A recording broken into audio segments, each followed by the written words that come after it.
It is the Sunday before Christmas, 2008. You wake up in a rented house in Los Angeles because you do not own a house. You do not own anything. Every dollar you made from selling PayPal, $180 million, is gone. Invested into two companies that are both, simultaneously, on the edge of collapse. You lie in bed and you think, I have never been someone who could have a nervous breakdown. And then you think, this might be the closest I have ever come. Tesla has $9 million left in the bank. Payroll is due in 2 days. You do not have $9 million.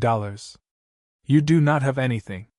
You borrowed money from friends to pay last month's rent. And tomorrow is Christmas Eve. The last day you have. To understand this moment, you have to understand where you started. You are born on June 28, 1971, in Pretoria, South Africa. Your parents divorce when you are 10.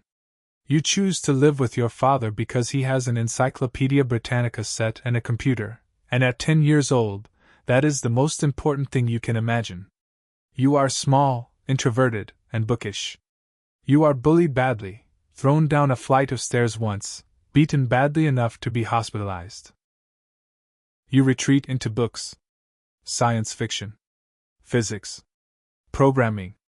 At 12 years old you build a video game called Blastar and sell it to a computer magazine for $500. At 17 you leave South Africa for Canada, then transfer to the University of Pennsylvania for physics and economics. In 1995 you get into Stanford's PhD program in materials science. You last 2 days before dropping out. The internet is happening and you cannot sit still while it does.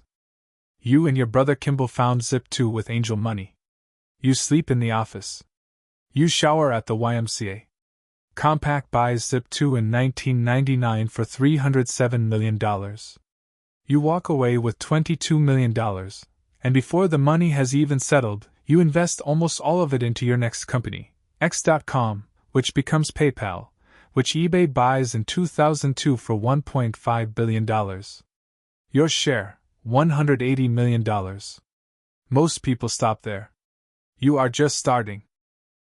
In 2002, with $180 million in the bank, you make a decision that every rational person in Silicon Valley thinks is insane.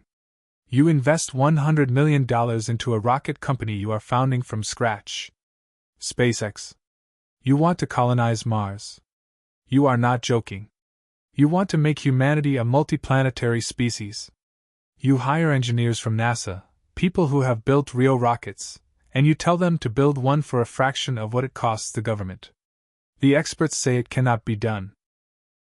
You do not particularly care what the experts say.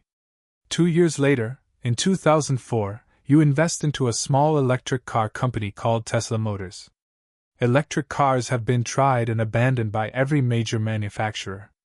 GM's EV1 was just crushed, literally crushed, in a parking lot.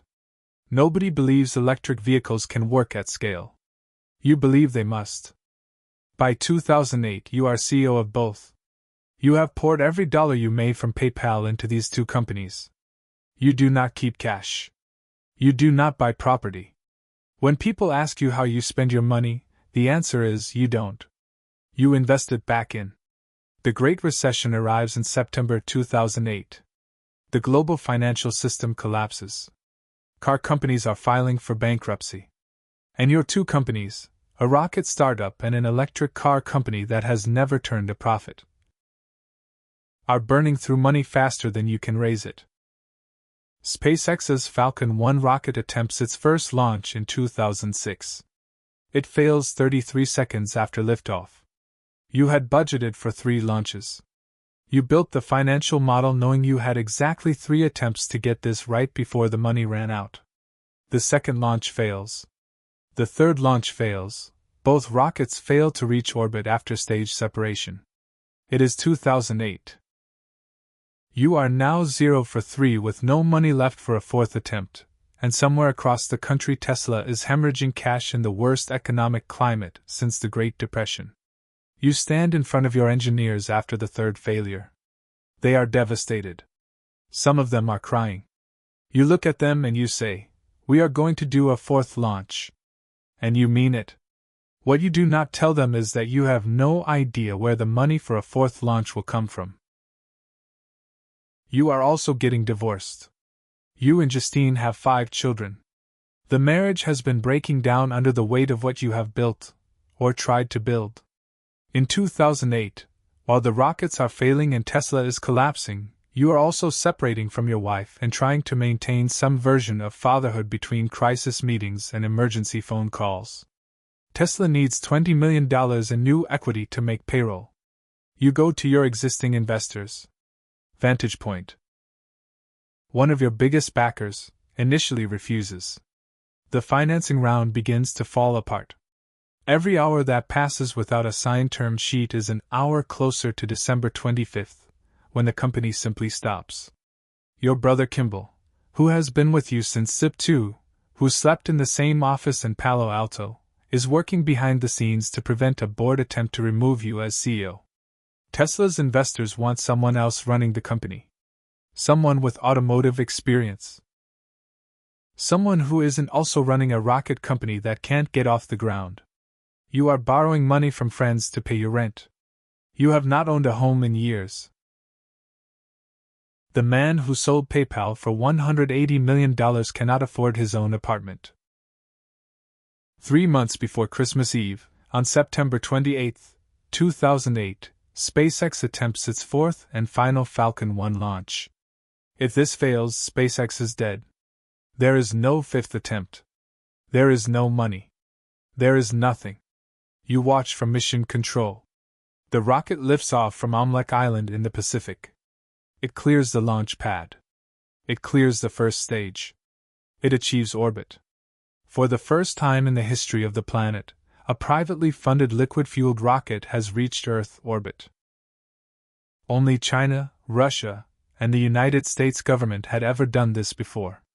A company of fewer than 500 people, operating on a shoestring and a vision, has just joined that list. 3 months later, NASA awards SpaceX a $1.6 billion contract for cargo resupply missions to the International Space Station. When you receive the call, you tell them, "I love you guys. SpaceX is saved. Now you have 72 hours to save Tesla." December 24, 2008. 5 p.m. Pacific Standard Time. The Tesla financing round is still not closed. Vantage Point has come back to the table. Other investors are hovering. Your own money, the last of it, everything remaining from PayPal, is on the table. You have personally contributed to this round. You do not own a house. You do not own a car. You are the CEO of the most important electric vehicle company in the world, and you cannot afford to buy one of your own cars. The lawyers are on the phone. The term sheets are circulating. Every investor has to sign. One is traveling. One is difficult to reach. The clock moves towards 6 p.m., the absolute last moment the round can close before Christmas shutdown freezes the financial system for 2 days. At 5:58 p.m., the last signature comes in. At 6 p.m. on December 24, 2008, the Tesla financing round closes. $20 million secured in the last hour of the last day it was possible.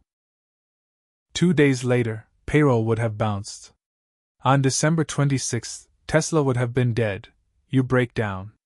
Right there, on the call. You start crying and cannot stop. The investors on the line listen. One of them says nothing, there is nothing to say.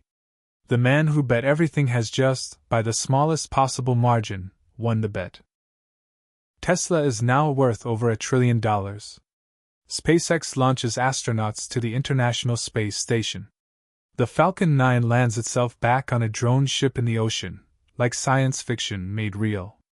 None of that existed on December 24, 2008, when a man with no house and no savings and 2 companies 3 hours from bankruptcy sat alone in a rented office in Los Angeles and cried into a phone on Christmas Eve.